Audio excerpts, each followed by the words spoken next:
To measure active range of motion of shoulder abduction, you're going to have the patient again seated with their arm at the side, arm hanging off the edge of the mat or off the edge of the chair. The goniometer is placed on the posterior surface, again with the axis of the goniometer lined up with the humeral head. So you can palpate, find the acromion, then palpate down, find that humeral head, and that is where your axis of your goniometer will go. The stationary arm of the goniometer is simply parallel to the trunk. Good thing to do is just line it up with the spinous processes. And then the arm is externally rotated, and the moving arm is simply lined up with the lateral epicondyle. So that's the starting position.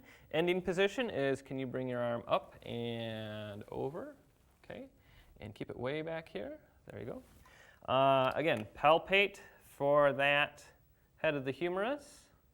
Notice that it does change position as the scapula upwardly rotates in order to accommodate that motion.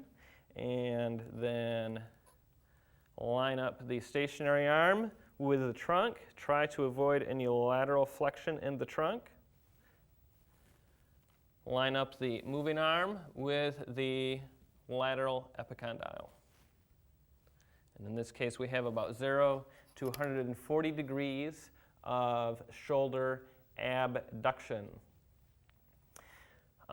Substitution movements might include a little more flexion, or it might include lateral flexion of the trunk to make it look like you're getting more shoulder abduction than you actually are.